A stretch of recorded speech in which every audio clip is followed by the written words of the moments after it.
Siya mali.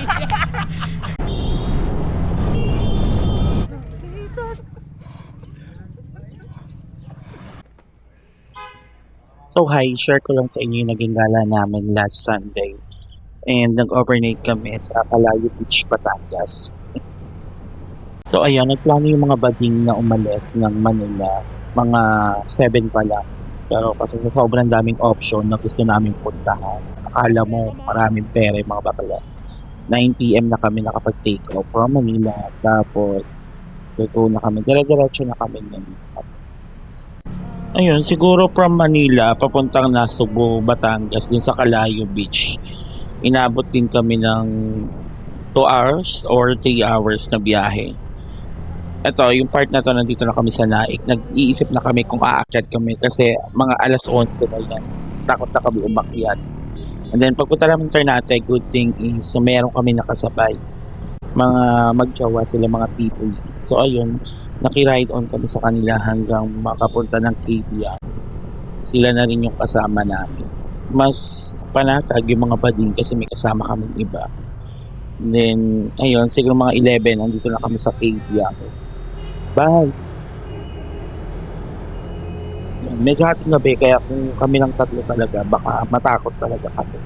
And then, yun, dire-diretso na kami. Dito sa part na to, iniwan na kami nung nakasabay namin kasi sa Papaya Island lang sila. Dito kami maglalaging yun sa Calayo Beach. Mga 30 to 1 hour siguro from KBM Tunnel. Ayun, so ano pa nga ba? After siguro kumain, nagala-gala kami kasi siyempre mga Becky, finding sila ng mga OMS na makakadamo nila.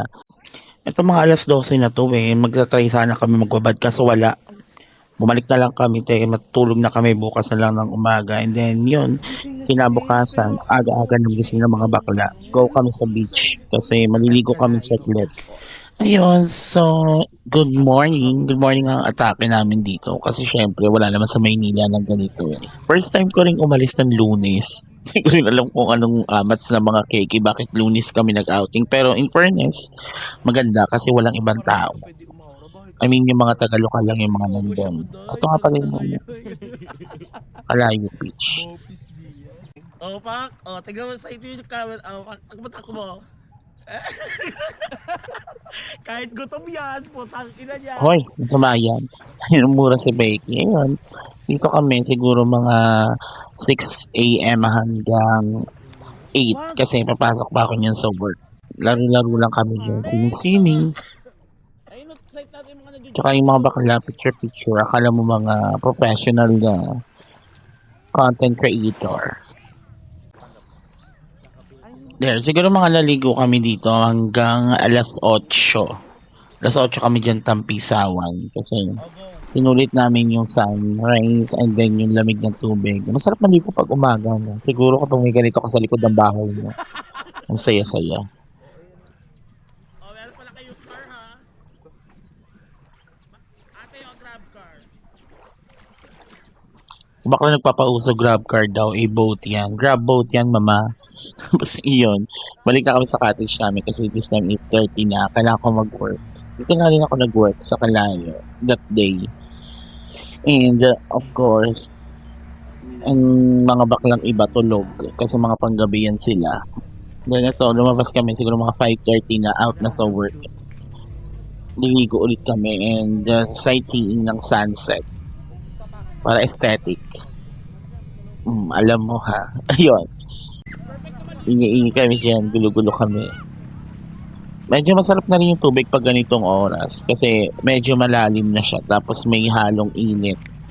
Si bakla, feeling lumpia, fried chicken na, mini breading. Yan. Pero 2 to 3 hours din kami naligo nung hapon. Magbababad kami kasi yung bakla daw na isa dyan, babawas daw siya ng alat sa katawan. Mali kung anong pamahiin meron dito.